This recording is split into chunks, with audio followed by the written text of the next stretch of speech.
हमारी आज की कहानी है घर की इज्जत। प्रीति और प्रीति, अरे कहाँ मर गई?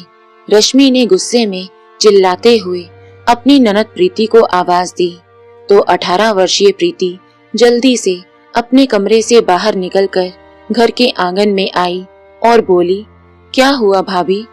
भाभी की बच्ची एक काम ढंग से नहीं कर सकती क्या? चिल्लाते हुए रश्मि बोली, लेकिन भाभी ऐसा मैंने क्या कर दिया? आपने तो मुझे कपड़े धोने को कहा था और मैंने कपड़े मशीन में धुलने डाल दिए। तो रश्मि आग बबूला होते हुए बोली, मेरी इतनी महंगी महंगी साड़ियाँ तूने मशीन में धुलने डाल दी? अगर हाथ से धो देती तो हाथ घिस जाते क्या? लेकिन भाभी मुझे क्या मालूम था कि वो साड़ियाँ मशीन से नहीं हाथ से धोनी है। अगर ऐसा था तो आप मुझे पहले बता देती। प्रीति ने कहा तो रश्मि ने एक जोरदार तमाचा प्रीति के गाल पर जड़ दिया। बदतमीज, एक तो मेरी साड़ियाँ खराब कर दी और ऊपर से मुझे जवाब देती है। लेकिन भाभी इसमें मेरी कहाँ गलती है? आगे से आप अपने कपड़े खुद ही धो लेना, मुझसे मत कहना, प्रीति ने कहा। अच्छा, बहुत जबान चलने लगी है तेरी, प्रीति का हाथ पकड़कर मरोड़ते हुए उसकी भाभी रश्मि बोली। आह भाभी छोड़ो मुझे, प्रीति दर्द से कराहते हुए बोली। तो उसी समय राम कुमार जी वहां आए और अपनी बेटी का हाथ छुड़वाते हुए बोले, अरे ये क्या हो रहा है बहू? तभी रश्मि बोली, अरे एक काम ढंग से नहीं किया जाता आपकी बेटी से। तो क्या हुआ बहू? बिन माँ की बच्ची है वो, नादान है, तुम तो समझदार हो ना। नादान नहीं, कुछ ज्यादा ही होशियार है वो, जानबूझकर ऐसे काम करती है कि दोबारा उसे कोई काम करने को ही ना कहे। समझा दीजिए इसे, अगली बार अगर मेरे साथ ज्यादा होशियारी करने की कोशिश की तो अच्छा नहीं होगा। तभी रश्मि का पति राजन कमरे से बाहर आया और बोला, क्या हुआ रश्मि, पूरा घर सर पर क्यों उठा रखा है तुमने? अरे एक तो तुम्हारी बहन ने मेरी इतनी महंगी साड़ियाँ वॉशिंग मशीन में धोकर खराब कर दी, ऊपर से आप मुझसे ही पूछ रहे हो कि मैंने पूरा घर सर पर क्यों उठा रखा है। क्यों, तुम अपने कपड़े खुद नहीं धो सकती क्या? क्यों उस बेचारी को परेशान करती हो? उसकी परीक्षा नजदीक है, अगर थोड़ा काम तुम कर लोगी तो घिस नहीं जाओगी। अच्छा, अब मैं काम करूंगी तो इन लोगों का क्या अचार डालूंगी? रश्मि के इतना बोलते ही राजन अपना आपा खो बैठा और एक के बाद एक झन्नाटेदार थप्पड़ अपनी पत्नी के मुंह पर जड़ दिए। तो रश्मि गुस्से से दहाड़ते हुए बोली, तुम्हारी हिम्मत कैसे हुई मुझ पर हाथ उठाने की? तो क्या आरती उतारूं तुम्हारी, जो आए दिन घर में कोई ना कोई बखेड़ा खड़ा करके रखती हो? बेटा बहू को यूं लड़ते देख राम कुमार जी बोले, नहीं बेटा, यूं हाथ उठाना तुम्हें शोभा नहीं देता। घर में छोटी मोटी बातें तो चलती रहती हैं, लेकिन तुम लड़ाई मत करो। तभी गुस्से से भड़कते हुए रश्मि बोली, बस रहने दीजिए, आप तो कुछ बोलिए ही मत। खबरदार रश्मि, जो मेरे पिताजी से इस तरह बदतमीजी से बात की तो क्या, मैं डरती नहीं हूँ किसी से। अभी मैं अपने मम्मी पापा को फोन करके बुलाती हूँ, कहते हुए रश्मि पैर पटकते हुए अपने कमरे में चली गई। देख बेटा, बहू को रोक ले, यूं बात बढ़ाकर कोई फायदा नहीं। नहीं पिताजी, आप हर बार मुझे समझा बुझाकर मामला शांत करने को कहते हैं, यही कारण है कि उसकी हिम्मत आज इतनी बढ़ गई है। रश्मि ने गुस्से में अपनी माँ को फोन लगाया और रोते हुए बोली, माँ मुझे यहाँ नहीं रहना, जल्दी से आकर मुझे ले जाओ। ससुराल में सब मुझसे लड़ते झगड़ते हैं, आज तो आपके दामाद ने मुझ पर हाथ भी उठाया। कहते हुए वो फूट फूट कर रोने लगी। इतना सुनते ही उसकी माँ मंजू देवी गुस्से में आ गई और बोली, अच्छा उसकी इतनी हिम्मत, तू चिंता मत कर बेटी, अब मैं तुझे एक पल भी वहां नहीं रहने दूंगी। तू अपना बैग तैयार रख, हम अभी आते हैं। इतना कहकर उन्होंने फोन रख दिया। अरे क्या हुआ, किससे बात कर रही थी?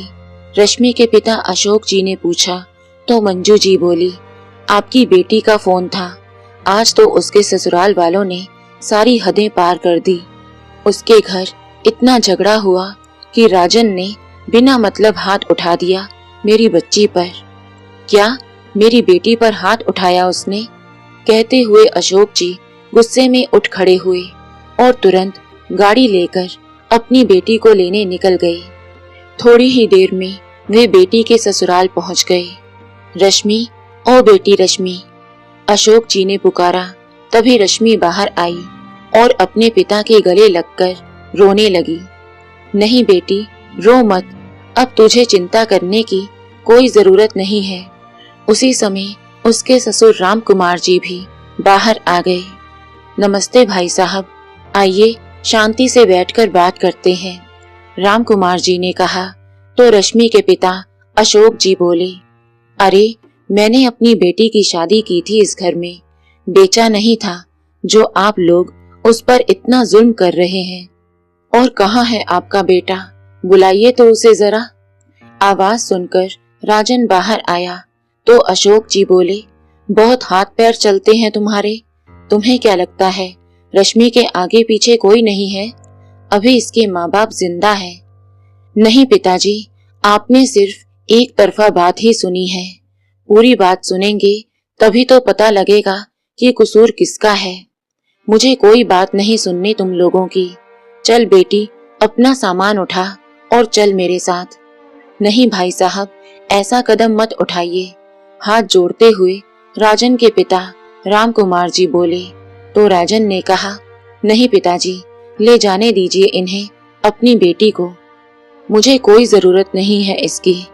देख लिया भाई साहब, क्या कहा आपके बेटे ने? यही औकात है मेरी बेटी की इस घर में।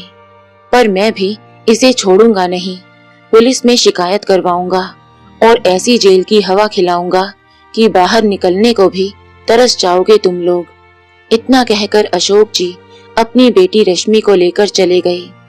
उधर रश्मि के मायके में जब ये बात उसके भाई भाभी को पता चली तो वे सुनकर हैरान हो गए। लेकिन माँ, पिताजी को वहां जाने से पहले हमसे बात तो करनी चाहिए थी। आप भी जानते हैं कि आपकी बेटी का स्वभाव कैसा है, रश्मि के भाई रजनीश ने कहा। तो मंजू जी बोली, मुझे सब मालूम है, बिल्कुल सही है मेरी बेटी। कमी तो उन लोगों में है, मेरी बेटी में नहीं। उसी समय अशोक जी रश्मि को लेकर घर के अंदर आए और रोते हुए रश्मि अपनी माँ के गले लग गई। तो अशोक जी बोले, नहीं बेटी, अब तू नहीं रोएगी। रोएंगे तो वे लोग जिन्होंने मेरी बेटी को खून के आंसू रुलाए हैं। फिर मंजू जी बोली, हे भगवान, मार मार के मेरी फूल सी बच्ची का क्या हाल कर दिया है जालिमों ने। तभी उसकी भाभी नेहा बोली, लेकिन पिताजी, रश्मि को यहाँ लेकर आने से समस्या का हल तो नहीं निकलेगा ना। ये बात सुनते ही मंजू जी रोब भरी आवाज में बोली, समस्या का हल कैसे निकालना है हम जानते हैं, तुम ज्यादा दिमाग मत चलाओ। मेरी बेटी बेचारी भूखी प्यासी आई है, उसके लिए खाने का इंतजाम करो। ये बात सुनकर नेहा चुप करके वहां से चली गई। तभी रश्मि बोली, माँ, भाभी तो कुछ ज्यादा ही बोलती है। अरे तू चिंता मत कर बेटी, अभी तेरे माँ बाप जिंदा हैं। हम जानते हैं तेरा कोई कसूर नहीं है, फिर किसी के बोलने से क्या फर्क पड़ता है। फिर रजनीश बोला, लेकिन पिताजी, कोई भी कदम उठाने से पहले आपको दोनों तरफ की बात सुननी चाहिए थी। बेटा, मुझे मालूम है कि तेरी बहन तुझे बोझ लग रही है, इसलिए तू ऐसी बात कर रहा है। भले ही वो तुझे बोझ लगती हो, लेकिन मेरे लिए वो बोझ नहीं है। बड़े आराम से मैं अपनी बेटी को बिठाकर खिला सकता हूँ, अशोक जी ने कहा। तो रजनीश वहां से उठकर चला गया। देखा पिताजी, किस तरह मुंह फुलाकर गया है मेरा अपना भाई, रश्मि ने कहा। तो मंजू जी बोली, वो सब छोड़ बेटी, मैं तो इतना जानती हूँ कि तेरे बिना 4 दिनों में ही उन लोगों के होश ठिकाने आ जाएंगे। सास तो तेरी है नहीं और ननद है जो कोई कामकाज नहीं करती। कौन काम करेगा उस घर का? अरे होश तो उनके मैं ठिकाने लगाऊंगा। सबसे पहले तो मैं बिचौलिए से बात करता हूँ और उसके साथ मिलकर पुलिस में ऐसी शिकायत करवाऊंगा कि रोते गिड़गिड़ाते तेरे पैरों में आ गिरेंगे वो सब। और बेटी, तुझे परेशान होने की जरूरत नहीं है। तू कमरे में जा, एसी चलाकर आराम कर। रश्मि कमरे में आराम करने चली गई। शाम को जब रश्मि अकेली बैठी थी तो उसकी भाभी नेहा उसके पास आई और समझाने लगी, रश्मि, तुम्हें क्या लगता है, इस तरह पापा के साथ यहाँ आकर क्या तुमने अच्छा किया? अच्छा ना आती तो और क्या करती? वहाँ बैठी मार खाती रहती और नौकरों की तरह काम करती रहती। नहीं रश्मि, इतनी छोटी छोटी बातों पर अपना घर नहीं छोड़ना चाहिए। अरे भाभी, भैया तो आपके साथ बहुत अच्छा व्यवहार करते हैं, तभी आप ये बात कह रही हैं। जिस दिन उन्होंने आपको एक थप्पड़ भी लगा दिया ना, उस दिन आप भी यही कदम उठाने पर मजबूर हो जाएंगी। मैंने तो अब तक बहुत कुछ सहन किया है और जब पानी सर से ऊपर चला गया तभी ये कदम उठाया है। लेकिन रश्मि, यूं घर बैठकर कब तक काम चलेगा? तुम्हें अपने ससुराल तो जाना ही पड़ेगा। क्यों? मैं क्यों वापस जाने लगी वहाँ? जब वे लोग सुधरने को तैयार ही नहीं है तो मैं वहाँ जाकर अपनी जिंदगी क्यों खराब करूंगी? मैं उनसे तलाक लेकर फिर से नई शुरुआत करूंगी। कोई अच्छा सा लड़का देखकर मेरे माँ बाप मेरी दूसरी शादी करवा देंगे। रश्मि बोली तो उसकी भाभी ने कहा, अच्छा, अभी तुम उन्हें गलत बताती हो और अगर कल को दूसरी शादी करके वो लोग भी ऐसे ही निकले तो क्या तीसरी जगह शादी करोगी? तो रश्मि बोली, सब लोग एक जैसे नहीं होते भाभी, और वैसे भी मेरी दोबारा शादी हो या ना हो, मैं उस घर में वापस नहीं जाऊंगी, भले ही मैं सारी उम्र ऐसे ही बैठी रहूं। फिर नेहा बोली, लेकिन रश्मि, तलाकशुदा औरत का जीवन आसान नहीं होता। तुम क्या जानो समाज के लोग कैसी कैसी बातें बनाते हैं, और बेटी को ऐसी हालत में देखकर तो माँ बाप को भी चैन नहीं आता। अपनी भाभी की ये बात सुनकर रश्मि गुस्से से बोली, तो तुम क्या चाहती हो, मैं इस घर से चली जाऊं? मुझे यहाँ लाने का फैसला मेरे पिता ने मेरे लिए सोच समझकर किया है, और भाभी, मुझे सब मालूम है, तुम तो चाहती ही नहीं हो कि मैं इस घर में रहूं। इतना कहकर रश्मि वहां से उठकर चली गई। उधर अशोक जी ने फोन लगाया तो थोड़ी देर में उनका चचेरा भाई जो बिचौलिया था वो भी उनके घर पहुंच गया। अरे रामविलास, किस जन्म का बदला लिया है तूने हमसे? क्या मेरी बेटी तेरी कुछ नहीं लगती थी जो उसका ऐसी जगह रिश्ता करवा दिया? और हमने भी तेरी बात मानकर उसे कुएं में धकेल दिया। ऐसी जगह रिश्ता करवाया मतलब? अच्छा भला घर है, घर वाले भी अच्छे हैं, कमी किस बात की है? रामविलास ने कहा तो अशोक जी बोले, अच्छा, वो लोग मेरी बेटी को मारते पीटते हैं, लड़ाई झगड़ा करते हैं, फिर भी तुझे उस घर में कोई कमी नजर नहीं आती, तो क्या कमी हम लोगों में है?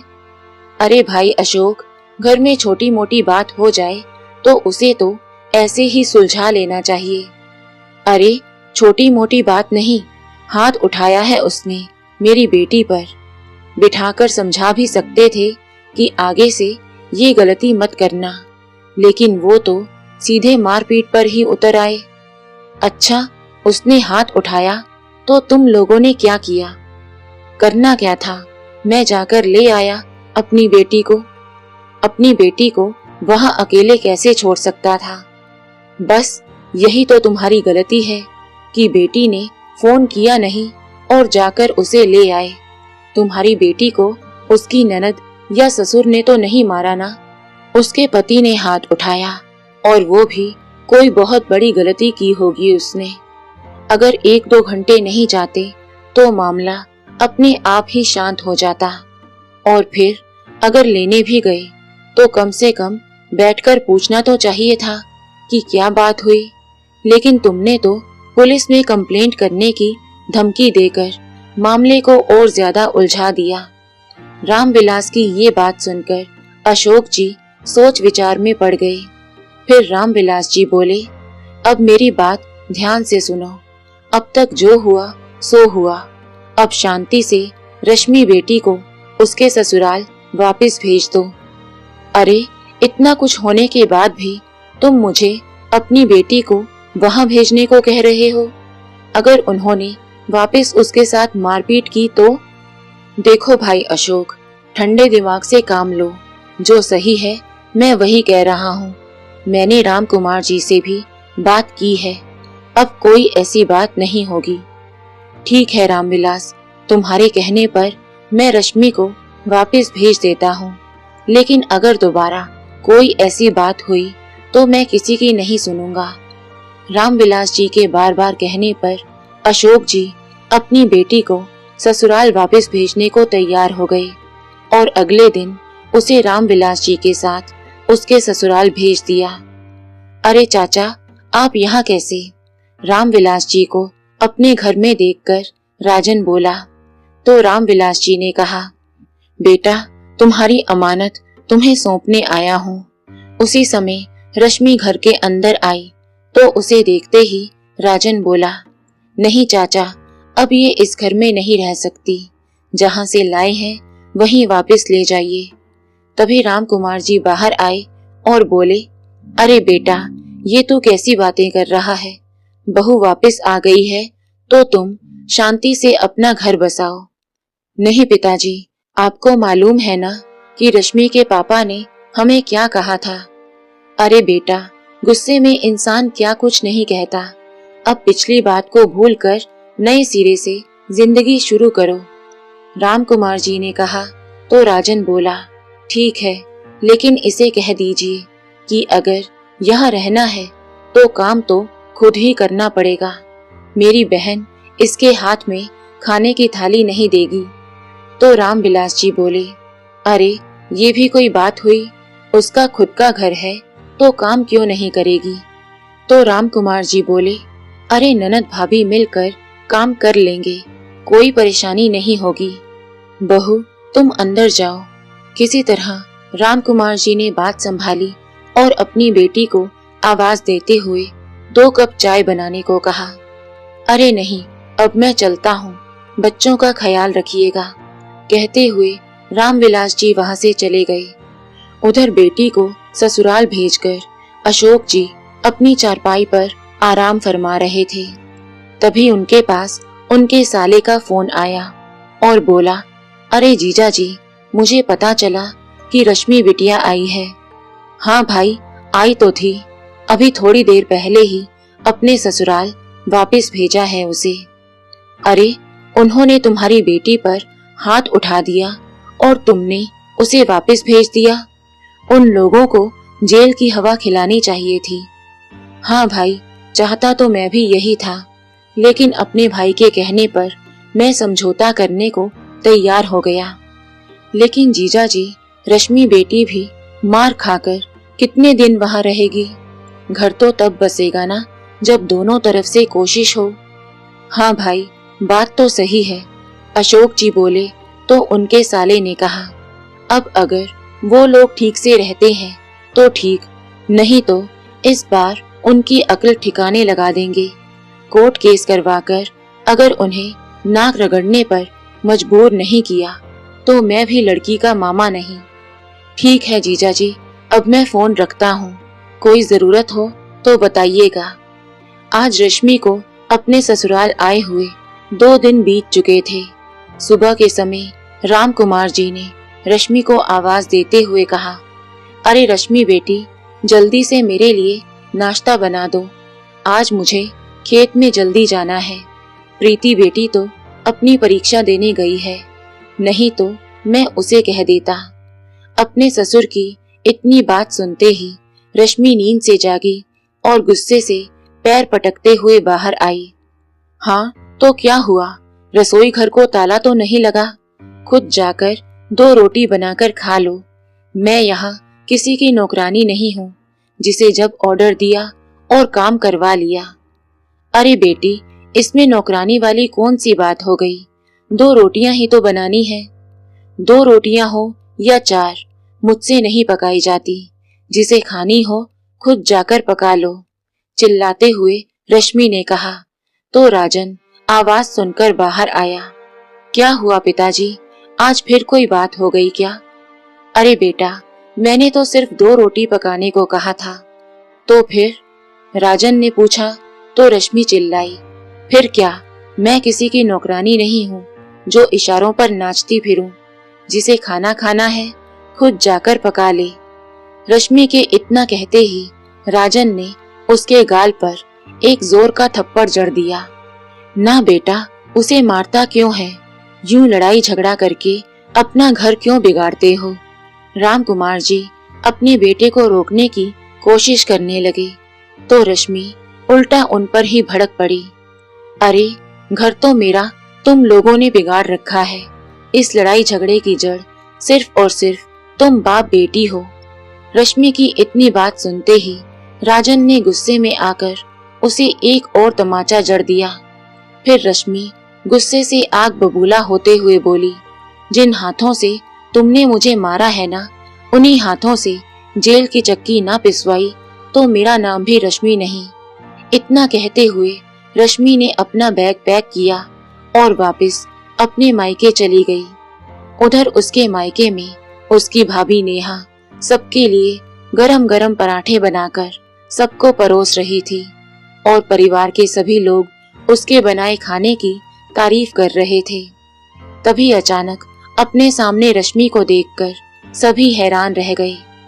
क्या हुआ बेटी, कैसे आई? अशोक जी ने पूछा तो रश्मि रोते हुए बोली, अब मैं उस घर में दोबारा कभी नहीं जाऊंगी। लेकिन बात क्या हुई? कोई लड़ाई झगड़ा हुआ क्या? बस लड़ाई झगड़ा ही नहीं, उसने तो आज फिर मुझे मारा। सारा दिन घर का काम करके रात को थक कर सोती हूँ। अब अगर सुबह थोड़ी देर ज्यादा सो गई तो इसमें भी उन लोगों को परेशानी है। सुबह सुबह आवाज देनी शुरू कर दी कि नाश्ता बनाओ। अब क्या मैं उन लोगों के घर की नौकरानी हूँ? ये बात सुनकर उसकी भाभी नेहा बोली, अरे, इतनी छोटी सी बात पर तुम यहाँ चली आई? 2 रोटी ही तो पकानी थी, पका देती। तुम तो रहने ही दो बहू, अंदर जाकर खाना पकाओ। बेटी, तू यहाँ सोफे पर बैठ। तेरे पापा ने तो बहुत बड़ी गलती कर दी जो राम विलास के कहने पर तुझे वापस भेज दिया, मंजू जी ने कहा। तो रश्मि रोते हुए बोली, माँ, मुझे तो लगता है कि मैं ही पागल हूँ जो बार बार मुंह उठाकर यहाँ चली आती हूँ। यहाँ किसी को तो मेरी कोई फिक्र है ही नहीं। नहीं बेटा, ये तू कैसी बातें कर रही है? अशोक जी उसके आंसू पोंछते हुए बोले।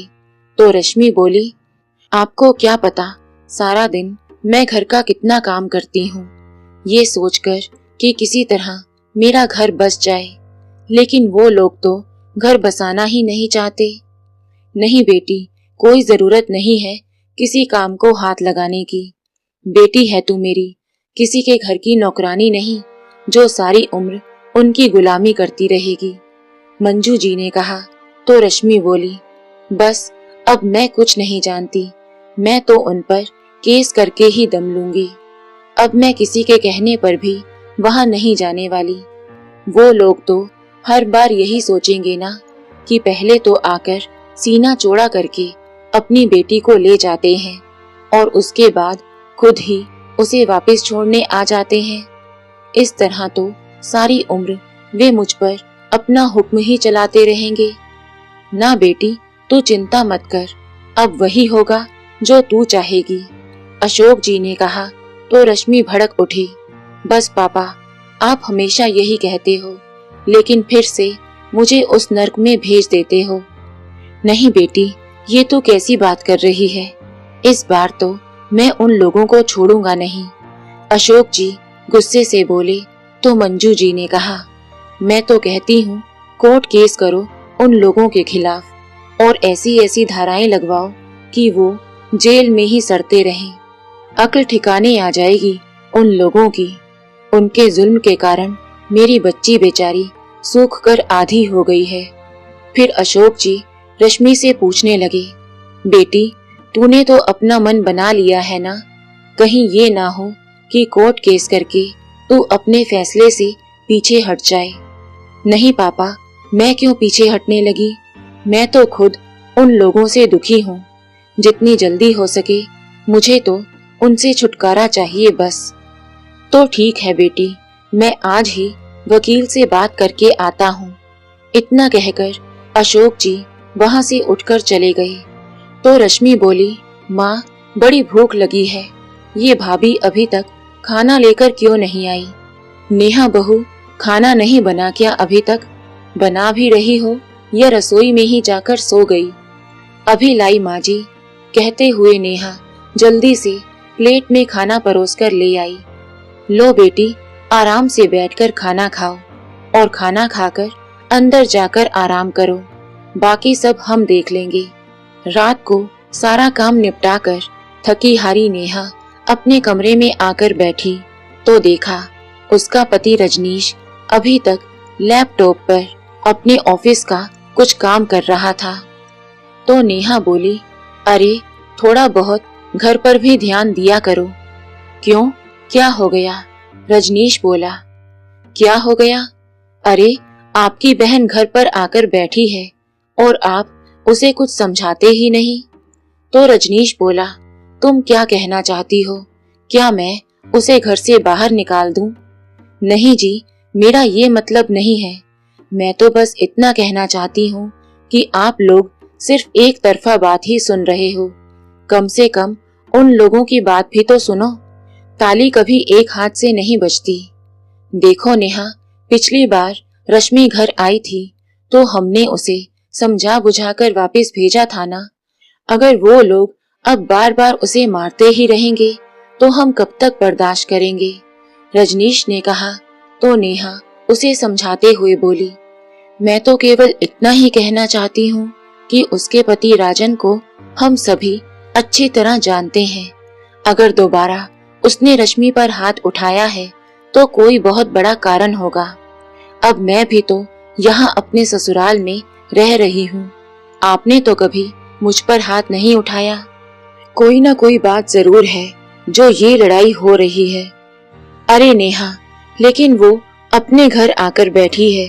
जब उसके आने से बाकी किसी को कोई परेशानी नहीं है तो तुम्हें क्यों तकलीफ हो रही है?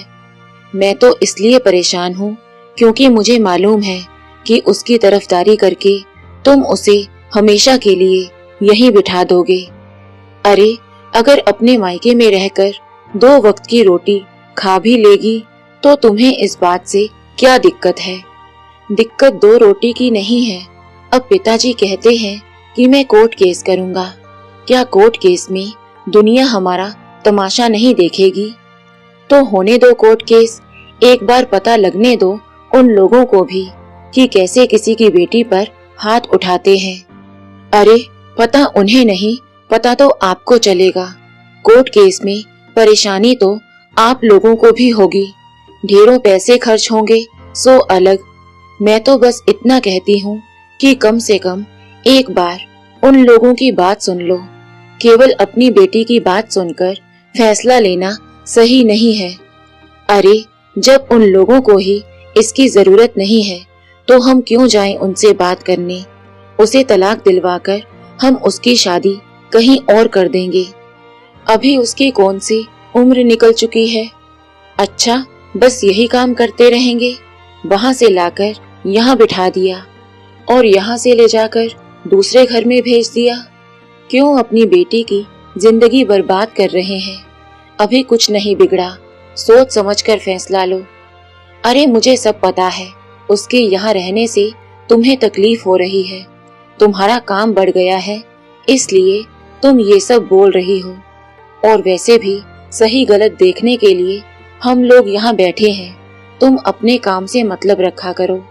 इतना कहकर रजनीश करवट बदलकर सो गया। अगले दिन सुबह सुबह नेहा ने कपड़े धोने की मशीन लगा दी और सबके लिए नाश्ता बनाने की तैयारी करने लगी। सब्जी बनाकर जैसे ही घर के पीछे के आंगन में कपड़े सुखाने के लिए गई तो वहीं रश्मि अपनी किसी सहेली से फोन पर बात कर रही थी। उसे मालूम नहीं था कि उसकी भाभी उसके पीछे ही खड़ी है। बात करते हुए नेहा बोली, नहीं यार, अब तो मैं उस घर में बिल्कुल वापस नहीं जाऊंगी। सारी उम्र क्या घर के काम ही करती रहूं? यहाँ आराम से अपनी मर्जी से सुबह उठती हूँ, हाथ में खाना मिलता है, जब जिस चीज की फरमाइश की वो चीज हाजिर हो जाती है, फिर मैं उस घर में क्यों जाऊंगी? ऐसा कहते हुए रश्मि हंसने लगी।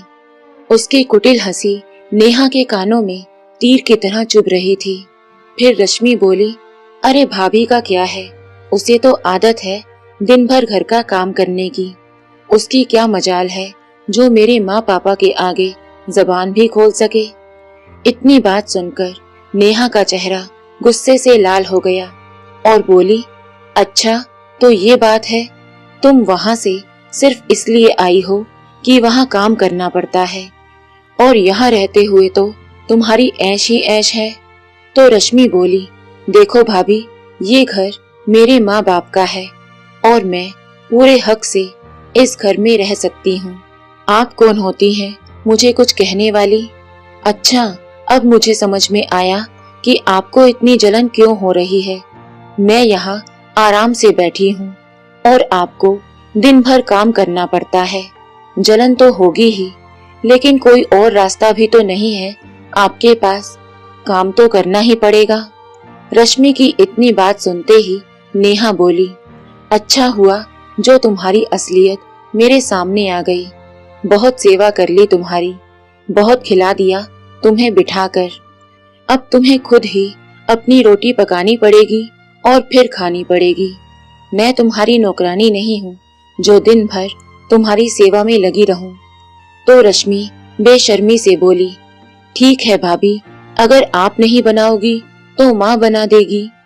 तो नेहा बोली, अरे कुछ शर्म करो, इस उम्र में माँ से काम करवाओगी? जानती भी हो तुम्हारे कारण माँ और पापा कितने परेशान हैं और तुम अपना घर उजाड़ कर यहाँ बैठी हो। फिर रश्मि ने कहा, अच्छा भाभी, मैं अपना घर उजाड़ कर बैठी हूँ तो कम से कम आप तो अपना घर संभालो। जाओ काम करो अपना।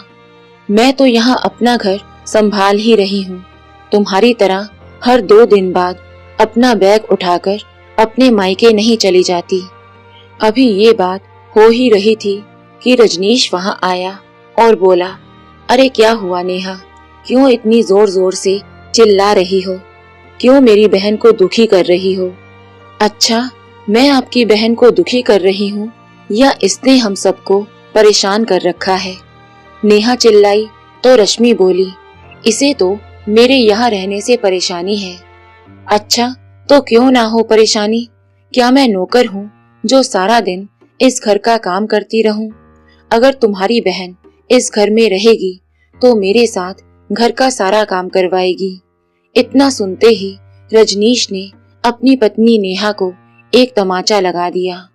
ये देखकर रश्मि बोली, अरे भाई, एक थप्पड़ से तुम्हारी पत्नी नहीं सुधरने वाली, कम से कम 2-4 तो इसे लगने ही चाहिए। तो रजनीश अपनी पत्नी से बोला, नेहा, अगर इस घर में तुम्हें रहना है तो चुपचाप रहो, नहीं तो निकल जाओ मेरे घर से। अपने पति का व्यवहार देखकर नेहा हैरान खड़ी रह गई, लेकिन अब उसने भी तय कर लिया था कि वो इस घर में एक नौकरानी की हैसियत से अब नहीं रह सकती। वो अपने कमरे में गई और सामान पैक करने लगी। जैसे ही अपना बैग लेकर वो बाहर निकलने लगी तो उसे जाते देख अशोक जी और मंजू जी हैरान रह गए। अरे बहू, ये कहाँ जा रही हो? छोटी छोटी बातों पर यूं बैग उठाकर मायके नहीं चले जाया करते। मंजू जी बोली तो नेहा ने कहा, अच्छा, आज आपको ये छोटी सी बात लग रही है और जब बात अपनी बेटी पर आती है तब आपके ये विचार कहाँ चले जाते हैं? तो अशोक जी बोले, लेकिन बेटी, बात क्या हुई, ये तो बताओ। देखिए पापा जी, ज्यादा बात तो मैं नहीं करूंगी, लेकिन इतना जरूर कहूंगी कि अब इस घर में मैं नौकरानी बनकर नहीं रह सकती। अच्छा, तो तुम्हें हमारी बेटी से दिक्कत है?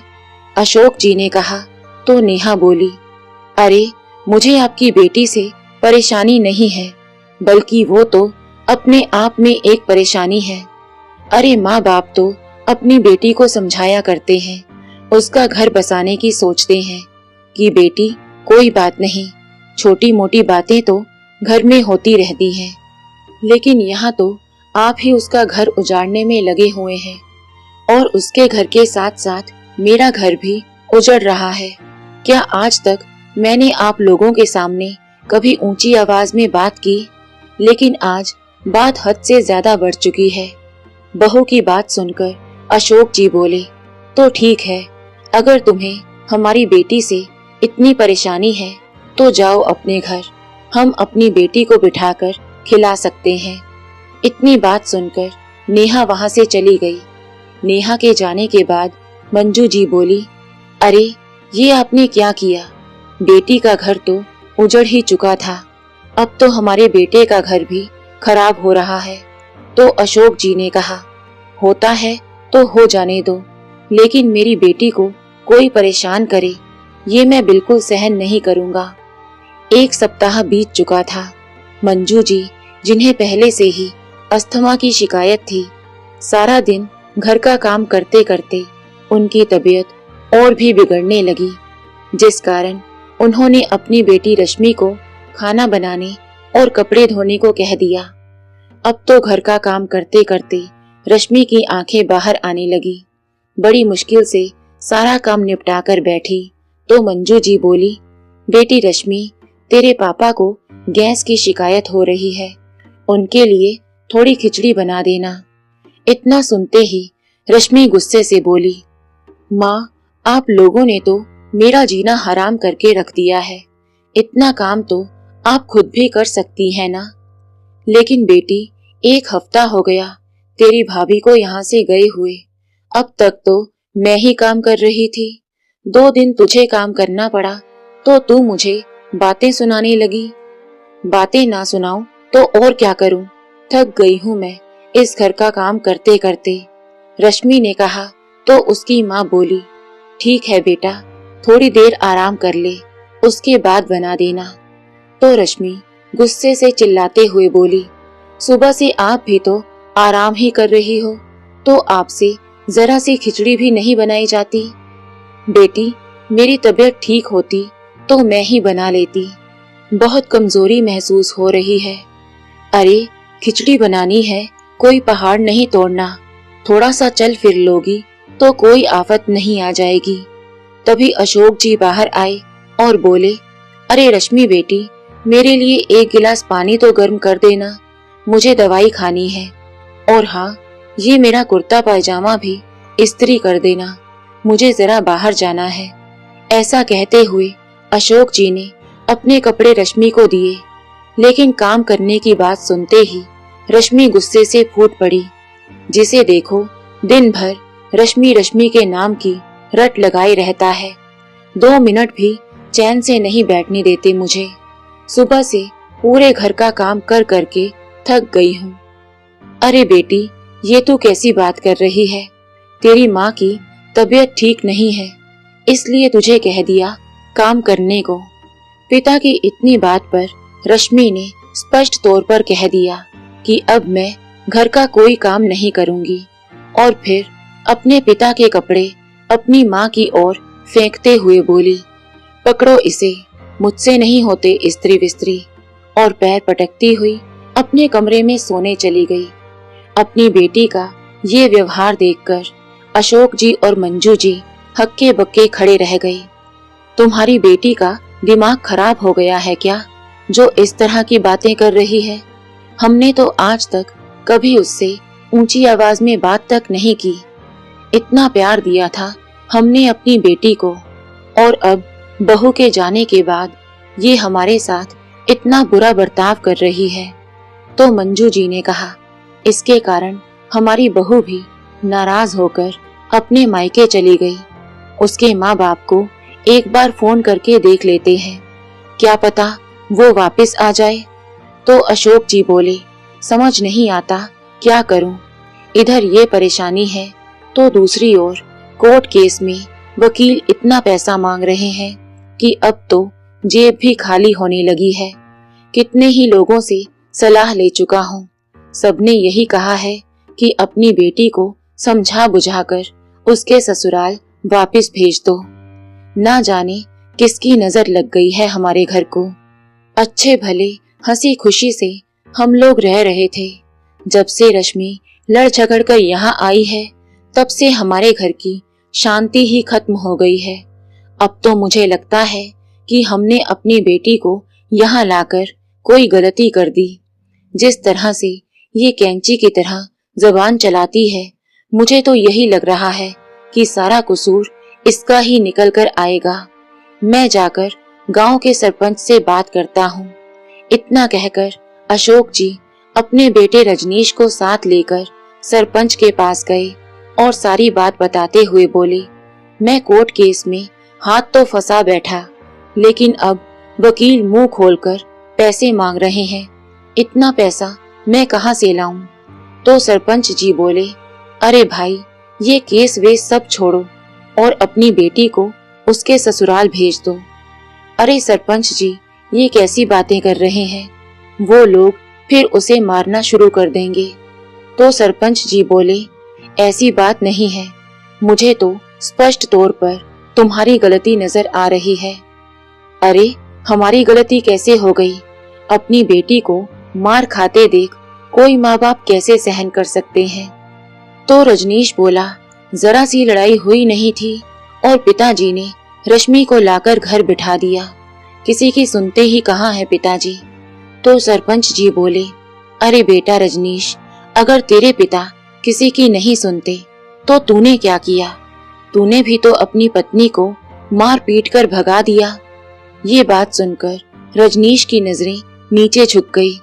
तो सरपंच जी बोले, और भाई अशोक, अब तुम ही देख लो, साक्षात अन्नपूर्णा जैसी तुम्हारी बहू जो दिन रात तुम्हारी सेवा करती थी, उसे भी नहीं छोड़ा तुम्हारी बेटी ने।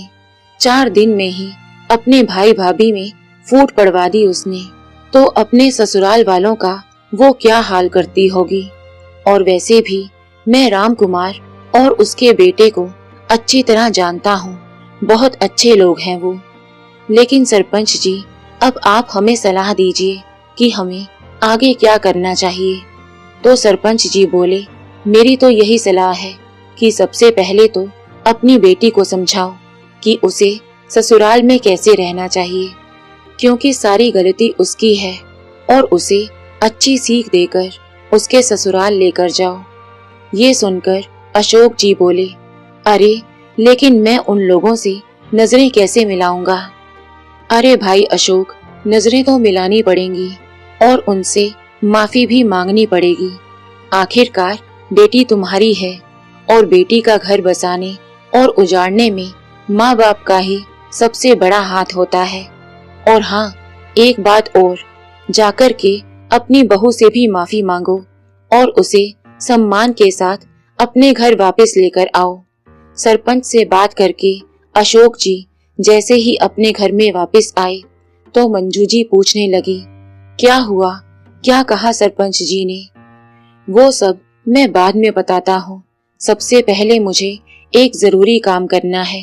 ऐसा कहते हुए अशोक जी रश्मि के कमरे में गए और उसे खींचकर 2 तमाचे जड़ दिए। तभी मंजू जी कमरे में आई और बोली, ये क्या किया आपने? अपनी बेटी पर ही हाथ उठा दिया। तो अशोक जी बोले, तुम पूछ रही थी ना सरपंच ने क्या कहा? सरपंच ने भी यही कहा है कि गलती तुम्हारी बेटी की है, जिसकी वजह से 2 घर उजड़ रहे हैं। और रश्मि, मेरी एक बात कान खोल कर सुन लो, कल मैं तुझे तेरे ससुराल छोड़कर आऊंगा और उसके बाद अगर तूने वहाँ ज्यादा चूं चपड़ की या किसी से बदतमीजी से बात की तो अपनी हालत की जिम्मेदार तुम खुद होगी। और हाँ, घर का एक एक काम तुम खुद करोगी। अगर मुझे वहाँ से कोई शिकायत मिली तो अच्छा नहीं होगा। कल तेरे जाने के बाद मैं अपने घर की लक्ष्मी को इस घर में वापस लेकर आऊंगा, जिसे तेरे कारण इतने दुख सहन करने पड़े। और हाँ, लड़ झगड़ कर यहाँ वापस आने के बारे में तो सोचना भी मत, नहीं तो मुझसे बुरा कोई नहीं होगा। तो दोस्तों, आपको ये कहानी कैसी लगी, लाइक और कमेंट करके जरूर बताएं और चैनल को सब्सक्राइब करना बिल्कुल ना भूलें। मिलते हैं एक नई कहानी के साथ।